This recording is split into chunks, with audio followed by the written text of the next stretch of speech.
Hello everyone. In our previous lecture videos, we have already seen how to determine the Z transform and region of convergence of trigonometric function.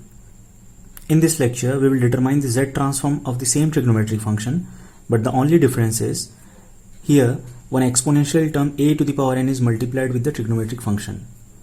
And the question is determine the Z transform and region of convergence of x of n equal to a to the power n cos omega naught n u of n using scaling property of Z transform.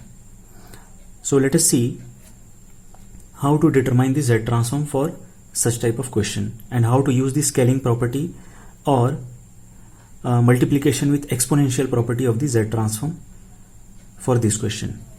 So from the previous two lectures we have already seen the Z transform of cos omega naught n u of n is 1 minus z inverse cos omega naught divided by 1 minus 2z inverse cos omega naught plus z to the power minus 2. Now let's see what exactly a scaling property is. According to the scaling property,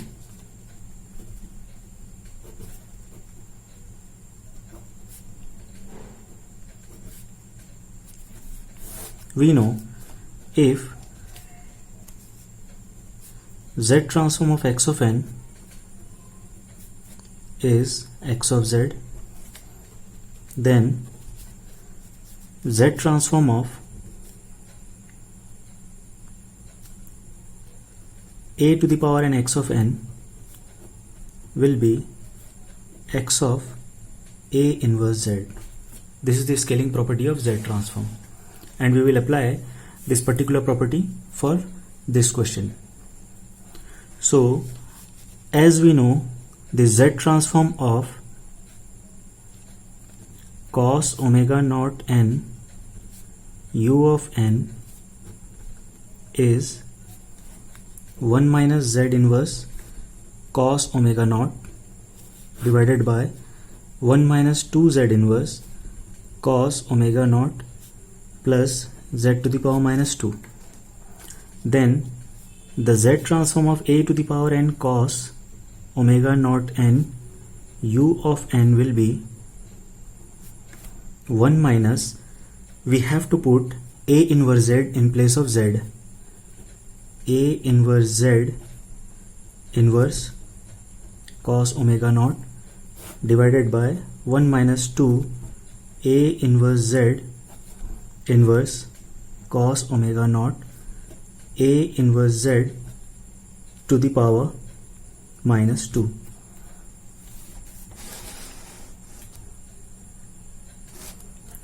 So when we further solve this RHS term, it will be 1 minus a z inverse cos omega naught divided by 1 minus 2 a z inverse cos omega naught,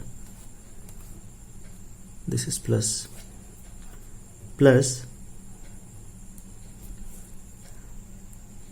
a square z to the power minus 2.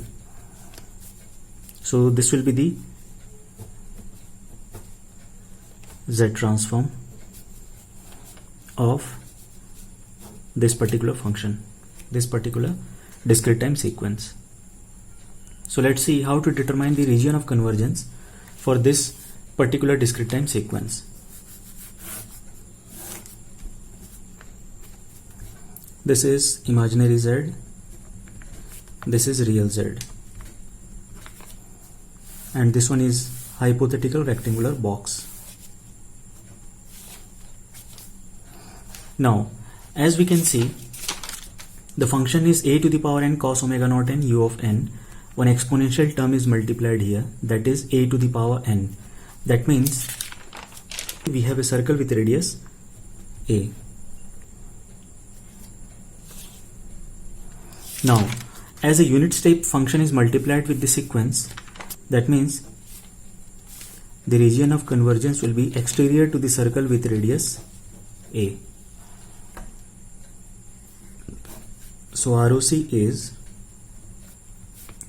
mod Z greater than mod A. So in this way we can determine the region of convergence for this particular question.